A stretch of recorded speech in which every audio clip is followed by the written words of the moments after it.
ஓம் ஆதித்யாயச சோமாய மங்களாய புதாட்ச குருச்சுக்கர சனி அம்ச ராகுவே கேதுவே நமக. அனைவருக்கும் வணக்கம். நான் உங்கள் அஸ்ட்ரோ புவனேஸ்வரி பாரம்பரிய ஜோதிடர் மற்றும் திருமண பொருத்த நிபுணர். நீங்கள் உங்கள் சேனலை ஃபஸ்ட் டைம் பார்க்குற மாதிரி இருந்தால் சேனல் சப்ஸ்கிரைப் பண்ணிவிட்டு பெல் பட்டன் கொடுத்து ஆல் ஆப்ஷன் கிளிக் பண்ணிக்கோங்க. அப்போ தான் நம்ம சேனலில் போடக்கூடிய ரெகுலர் பதிவுகள் உடனடியாக உங்கள் கவனத்திற்கு வரும். இந்த சேனலை தொடர்ந்து நிறைய கோச்சார பதிவுகள் பார்த்துட்டு வந்துட்டுருக்கோம்.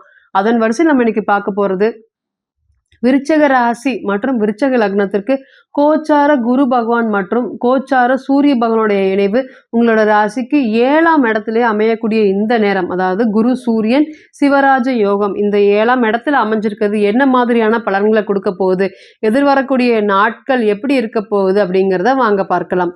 விருச்சக ராசி மற்றும் விருச்சக லக்னம் காலப்புருஷனுக்கு 8வது வீடு. இங்கே சந்திர பகவான் நீசம் அடைகிறாரு. அதே போல் பார்த்தீங்கன்னா செவ்வாய் பகவான் இங்கே பலம் அடைகிறாரு. பொதுவாக இந்த ராசியை பொறுத்தவரை பார்த்தீங்கன்னா எங்கும் ஸ்ட்ரெயிட் ஃபார்வர்டான பர்சன். எந்த ஒரு விஷயத்தையுமே பார்த்தீங்கன்னா நெளிவு சுழிவு அதெல்லாமே இல்லவே இல்லை. தப்புனா இது தப்பு, கரெக்டுனா இது கரெக்டு. அப்படி தப்பாக இருந்துட்டு ஒரு விஷயம் தப்பு பண்ணாலே அதை மன்னிப்பு கேட்கறதுக்கு அது 100 பேர் இருந்தாலும் மன்னிப்பு கேட்டுருவாங்களா அப்படின்னு கேட்டிங்கன்னா கண்டிப்பாக கேட்டுருவாங்க. அந்த அளவுக்கு மனதால் ரொம்ப குழந்தைத்தனமான நபர்கள். பார்க்கறதுக்கும் பேசுறதுக்கும் மெனமே கரடு முரடாக இருந்தாலுமே விருச்சக ராசியை பொறுத்தவரை நல்லா சொல்லிட்டே போகலாமா அப்படின்னு கேட்டிங்கன்னா சொல்லிட்டு போகலாம். ஒரு விஷயம் தப்புன்னு பட்டுருச்சுன்னா அந்த தப்புக்கு எப்போவுமே துணை போவாங்களா அப்படின்னு கேட்டிங்கன்னா துணை போகவே மாட்டாங்க. அது எவ்வளோ பணம் வந்தாலும் சரி, எவ்வளோ பணம் வரலனாலும் சரி, அவங்களால என்ன பிரயோஜனமாக இருந்தாலும் சரி, தப்புக்கு ஒரு காலுமே நான் துணை போக மாட்டேன் அப்படிங்கிறதுல ஸ்ட்ரெயிட்டாக இருப்பாங்க. எப்போவுமே சந்திரன் நீசம் அடைஞ்சால் மனசில் குழப்பம் இருக்கும். ஆனால் உடல் ரீதியாக பார்க்கறதுக்கு ரொம்ப பலமாக இருப்பாங்களா அப்படின்னு கேட்டிங்கன்னா பலமாக இருப்பாங்க. ஒருத்தருங்களை பார்த்திங்கன்னா விருச்சக ராசியை நம்ம அழிக்கணும்னு நினச்சா அவங்க ரொம்ப உறவுக்கு மட்டும்தான் முக்கியத்துவம் கொடுப்பாங்களே தவிர வேற எதுக்குமே முக்கியத்துவம் கொடுக்கவே மாட்டாங்க. அதே போல் நீதி நேர்மை இது எல்லாமே சிம்மத்துக்கு இணையான பவர் விருச்சகத்துக்கு இருக்கா அப்படின்னு கேட்டிங்கன்னா கண்டிப்பாக இருக்குது. நிறையா இடத்துல பார்த்திங்கன்னா 10 வருஷம் 12 வருஷம் 15 வருஷம் ஒரே இடத்துல வேலை பார்க்கக்கூடிய நபர்கள்.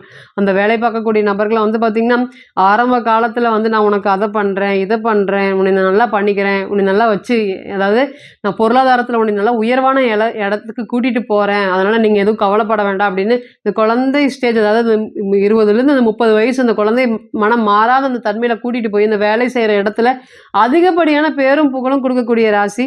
அதே நேரத்தில் என்னன்னு கேட்டிங்கன்னா அவங்களால நமக்கு ஏமாற்றங்களும் வந்திருக்குமா அப்படின்னு கேட்டிங்கன்னா ஏறக்குறைய இன்றைக்கி 20 to 45 வயசு வரை அந்த ஒரே இடத்துல வேலை பார்த்துருப்பீங்களா அப்படின்னு கேட்டிங்கன்னா கண்டிப்பாக இருப்பீங்க. இந்த லாங் டைம் ஒரே இடத்துல வேலை பார்த்து இந்த கம்மியாக சம்பளம் வாங்கினாலுமே அதெல்லாமே பெருசாக எடுத்துக்காத ராசி என்னன்னு கேட்டிங்கன்னா விருச்சிகம்தான். அதே போல் பார்த்திங்கன்னா மற்றவங்க என்ன சொன்னாலுமே அதை நம்பி ஏமாறக்கூடிய ராசியும் விருச்சக ராசி தான். என்னதான் ஏமாற்ற முடியாமல் நம்ம சொன்னாலுமே சில சமயம் அந்த பழக்கத்துக்காக என்னை ஏமாற்றிட்டுறாங்க அப்படிங்கிற வருத்தப்படக்கூடிய ராசியும் பார்த்திங்கன்னா இந்த ராசி தான். நிறையா விஷயங்கள் பார்த்திங்கன்னா உழைப்பை அவ்வளோ உறிஞ்சு மற்றவங்க குடிச்சிருக்காங்களா அப்படின்னு கேட்டிங்கன்னா சொல்ல முடியாத அளவுக்கு உழைப்பை மற்றவங்க குடிச்சு கொடுக்காங்க. அதே போல் அந்த அளவுக்கு பணத்தை கொடுத்தாங்களா, சம்பளம் கொடுத்தாங்களா அப்படின்னு கேட்டிங்கன்னா இல்லை.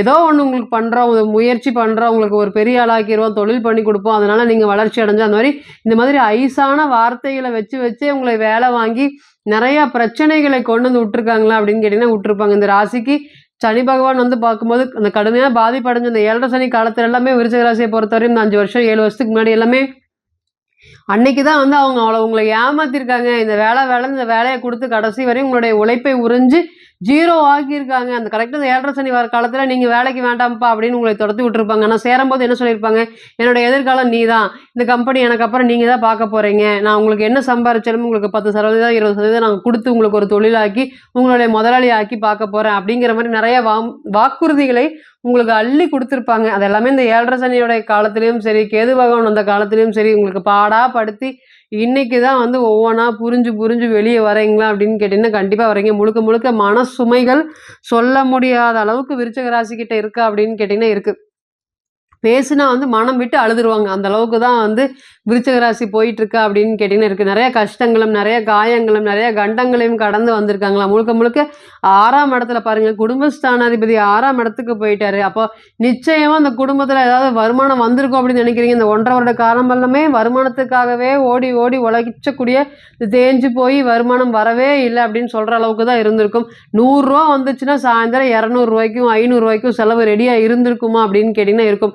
நிறைய கடன் பிரச்சனைகள்ல இருந்து மீண்டு வெளியே வராம நிறைய பிரச்சனைகளும், அதே போல வந்து பார்த்தீங்கன்னா, குடும்பம் உறுப்பினர்கள் சம்மந்தப்பட்ட விஷயத்திலும் சரி, மதிப்பு, மரியாதை, கௌரவம் எல்லாமே போயிருச்சா அப்படின்னு கேட்டீங்கன்னா, கண்டிப்பா போயிருக்கு. நெறைய பிரச்சனைகளை நீங்க கடந்து வந்திருக்கீங்க. இனி வரக்கூடிய நாட்கள் எப்படி இருக்க போகுது? குரு பகவான் இப்பதான் பெயர்ச்சி அடைஞ்சிருக்காரு. அதனால மூச்சு விடுற அளவுக்கு ஒரு ஒரு ரிலீஃப் கிடைச்சிருக்குமா அப்படின்னு கேட்டீங்கன்னா, ராசியை பார்க்குறாரு. அப்ப குரு ராசியை பார்க்கறது பஞ்சமாதிபதியா பார்க்குறாரு. இதான் இங்க முக்கியம். நிச்சயமாக பஞ்சமாதிபதி ராசியை பார்க்கறனால ஒரு நல்ல ஒரு முன்னேற்றங்கள் ஏற்படுறதுக்கு உண்டான ஒரு எனக்குன்னு ஒரு ஒளி தெரியக்கூடிய காலமாக இது இருக்குமா அப்படின்னு கேட்டீங்கன்னா, கண்டிப்பாக இருக்கும். முதல்ல வந்து பார்த்தீங்கன்னா, தைரியம், தன்னம்பிக்கை, இழந்ததை மீட்டறலாம். எப்படியோ அடுத்தது சம்பாரிச்சிரலாம். அப்படிங்கிற ஒரு எண்ணத்தை ஏற்படுத்தி குடுப்பாரா அப்படின்னு கேட்டீங்கன்னா, கண்டிப்பா ஏற்படுத்தி குடுப்பாரு. 2வது என்னன்னு கேட்டீங்கன்னா, இத்தன நாளா வந்து பார்த்தீங்கன்னா, எந்த ஒரு விஷயம் நடந்தாலுமே நடக்காட்டியும் சரி, நமக்கு லக்கு இல்ல, நமக்கு அதிர்ஷ்டம் இல்ல, நம்ம என்ன முயற்சி பண்ணாலும் நடக்காது. நம்ம வாழ்க்கை மட்டும் எப்படி இப்படி இருக்குது? நம்ம நெறைய பேருக்கு வாழ்க்கையில வந்து பார்த்தீங்கன்னா, அது இது சொல்லிக் குடுத்து அவங்க எல்லாருமே இன்னைக்கு உயர்வான இடத்துல இருக்காங்க. ஆனா நீங்க மட்டும் ஏற்றி விட்ட ஏணி மாரி அங்கேயே இருக்கிற மாதிரி நெறைய இடத்துல இடத்துல வந்து பார்த்தீங்கன்னா, வருத்தப்பட்டுட்டு உடைஞ்சிருக்கீங்களா அப்படின்னு கேட்டீங்கன்னா, உடைஞ்சிருக்கீங்க. முழுக்க முழுக்க கண்ணீர் சிந்தாத ஒரு குறை தான். இனி வரக்கூடிய காலங்கள் எல்லாமே உங்களுக்குன்னு ஒரு அதிர்ஷ்டத்தை, ஒரு யோகத்தை ஏற்படுத்தி குடுக்கக்கூடிய காலமாக இருக்குமா அப்படின்னு கேட்டீங்கன்னா இருக்கும். முதல்ல வந்து குரு, சூரியன் இணைவு இந்த ராசியை பொறுத்தவரை வந்து பார்த்தீங்கன்னா, தொழிலுக்கு உண்டான ஒரு நல்ல ஒரு யோகத்தை ஏற்படுத்தி குடுக்கக்கூடிய காலமா இருக்கும். 5ஆம் அதிபதி 7ஆம் இடத்துக்கு போயிட்டு, அங்கே 10ஆம் அதிபதியோட சேர்ந்து இருக்காரு. அப்ப தொழில்ல வந்து பார்த்தீங்கன்னா, சுத்தமா எதுவுமே இல்ல. மூடி இருக்கக்கூடிய காலங்கள்ல இருக்க போது, நாளைக்கு என்ன பண்றேன்னு தெரியாம இருக்குது. அடுத்த கட்ட வளர்ச்சி நான் இன்னைக்கு ஒருத்தர்கிட்ட பேச போறேன். அவங்க வந்து பார்த்தீங்கன்னா, என்னுடைய தொழில் எடுத்துக்கிட்டு என்னையும் பார்ட்னரா சேர்த்துக்கலான்னு சொல்லியிருக்காங்க. எனக்குன்னு ஒரு புதிய வாய்ப்பு ஏற்படுத்திட்டா எப்படியோ வந்து இனி வரக்கூடிய காலங்கள்ல நான் உஷாரா பிழைச்சுக்குவேன். இந்த மாதிரியான கேள்விகளுக்கு நிச்சயமா உங்களுக்கு தொழில் சம்பந்தப்பட்ட விஷயத்துக்கு ஒரு நன்மை ஏற்படுத்தி கொடுக்கக்கூடிய ஒரு நல்ல காலமாக இருக்குமா அப்படின்னு கேட்டீங்கன்னா இருக்கும். எடுக்கக்கூடிய காரிய முயற்சியில இத்தனை நாளா வெற்றி அடைஞ்சிருக்காதுங்க. 100 வாட்டி முயற்சி பண்ணுனா 40, 50 வாட்டி தான் வந்து பார்த்தீங்கன்னா கடுமையா போராடும். மற்றவங்க ஒரு வாட்டி போராடுறதுக்கும் உங்களுக்கு 40, 50 வாட்டி போராடுறதுக்கும் அவ்வளோ பெரிய டிஃப்ரென்ஸ் இருந்திருக்கும். இனி வரக்கூடிய காலங்கள் நீங்க எடுக்கக்கூடிய அனைத்து முயற்சிகளுமே வெற்றி வாய்ப்பை ஏற்படுத்தி கொடுக்கும். முழுக்க வந்து பார்த்தீங்கன்னா, நான் வந்து பார்த்தீங்கன்னா பூர்வீகம் சம்மந்தப்பட்ட விஷயத்துக்கே போறேன். அங்கேயே வந்து பார்த்தீங்கன்னா, ஒரு தொழில ஆரம்பிச்சுட்டு, பூர்வீகத்திலே ஒரு வீடு கட்டலான்னு இருக்கேன். எங்களுக்குன்னு ஒரு சின்ன வீடு இருந்தா கூட போதும். இந்த மாதிரி நான் முயற்சி பண்ணலாமா? முயற்சி பண்றதுனால சக்சஸ ஏற்படுத்தி குடுக்குமா? ஏன்னா, பூர்வீக ஸ்தானாதிபதி ராசிய பார்க்கறனால பூர்வீகத்துக்கு போயறலாம். உங்களோட குலதெய்வத்தோட சேர்ந்து அந்த ஊர்லயே இருந்துக்கலாம் அப்படிங்கிற மாதிரியான எண்ணங்கள் அதிகமா இருக்குமா? அப்படின்னு கேட்டீங்கன்னா இருக்கும். இனி வரக்கூடிய காலங்களும் பூர்வீக சம்மந்தப்பட்ட விஷயத்துல இருக்கக்கூடிய பிரச்சனைகள் விலகி, அங்க வீடு கட்டுவதற்கும், தொழில் அமைப்பதற்கும் ஒரு நல்ல நேரமாக இருக்குமா? அப்படின்னு கேட்டீங்கன்னா, கண்டிப்பாக இருக்கும். தொழில நஷ்டங்கள் சொல்ல முடியாத அளவுக்கு இருக்குதுங்க.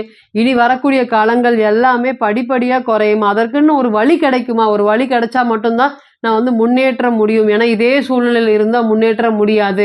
எதுக்காவது ஒரு வழி கிடைக்குமா? அப்படிங்கிற மாதிரியான விஷயத்துக்கு நிச்சயமா இந்த கோச்சாரம் ஒரு நன்மை குடுக்கும்.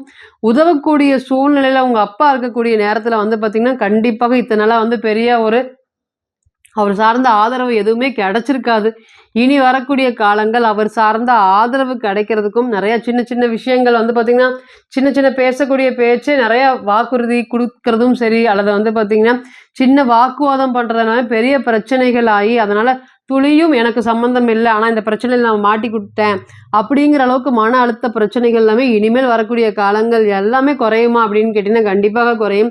அடுத்தவங்களுக்கு கொடுத்து தான் வாழணும், கெடுத்து வாழக்கூடாது அப்படிங்கிற நினைப்பெல்லாமே விருச்சிக ராசிகிட்ட அதிகமா இருக்கா அப்படின்னு கேட்டீங்கன்னா, கண்டிப்பா இருக்கு. தான் பட்ட கஷ்டங்கள் மத்தவங்களுக்கும் படக்கூடாது. இப்போ இவங்களுக்கு ஏமாற்றத்துக்கு வாய்ப்பு வருமான்னு கேட்டீங்கன்னா இருக்கும். ஆனா இவங்க மத்தவங்கள ஏமாத்துவாங்களா அப்படின்னு கேட்டீங்கன்னா, கண்டிப்பாக ஏமாத்த மாட்டாங்க.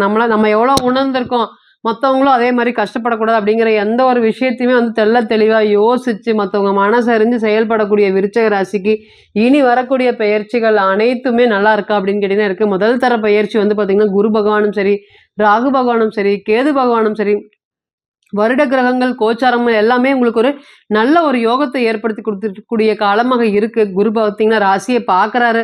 அது ஒரு முதல் தர யோகம். என்ன பிரச்சனை இருந்தாலுமே மீண்டு வெளிய வந்து சாதிக்கக்கூடிய ஒரு சூழ்நிலை. இத்தன நாளா வந்து பார்த்தீங்கன்னா, யோசிச்சுட்டு வீட்ல உட்காந்துட்டு, அதன் சார்ந்த சிந்தனைகள் அதிகமாயிட்டு இருக்கு. என்ன நடக்குமோ? ஏது நடக்குமோ? எப்படி இருக்குமோ? அப்படிங்கிற மாதிரி ஓடிட்டுருக்கும்.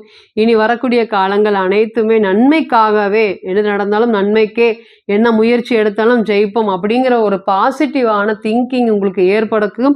இந்த கோச்சாரம் உங்களுக்கு ஒரு நல்ல ஒரு யோகத்தை குடுக்குமா அப்படின்னு கேட்டீங்கன்னா இருக்கும். அதேபோல வந்து பார்த்தீங்கன்னா, கோயில் சம்மந்தப்பட்ட தர்மகர்த்தா சம்மந்தப்பட்ட பதவியில இருக்கேன். 10 பேர், 16 பேர் சேர்ந்திருக்கக்கூடிய பதவியில இருக்கேன். ஆனா, எனக்கு மேற்கொண்டு நல்ல ஒரு கோயில்ல ஒரு பதவி ஏற்படக்கூடிய ஒரு சூழ்நிலைகள்லாம் ஏற்படுமா? எனக்குன்னு ஒரு கௌரவம் கோயில்ல ஏற்படுமா? இந்த மாதிரியான கேள்விகளுக்கு நிச்சயமா இந்த சிவராஜ யோகம்ங்கிறது வந்து பார்த்தீங்கன்னா, உங்களோட ராசிக்கு 7ஆம் இடத்திலே அமைஞ்சிருக்கு. அப்ப மற்றவங்க நீங்க தேடியே போக வேண்டியதில்ல. மத்தவங்களால உங்களுக்கு கிடைக்கக்கூடிய யோகங்கள், கிடைக்கக்கூடிய காலங்கள் வந்து விட்டதா அப்படின்னு கேட்டீங்கன்னா, கண்டிப்பாக வந்துருச்சு. ஆக மொத்தம் இந்த கோச்சார பயிற்சி உங்களுக்கு ஒரு நன்மையை ஏற்படுத்தி குடுக்குது. வாழ்க்கையில முதல் கட்ட வளர்ச்சியை நோக்கி கொண்டு போகுமோ தவிர, ஒருபோதும் வீழ்ச்சியை நோக்கி கொண்டு போகாது.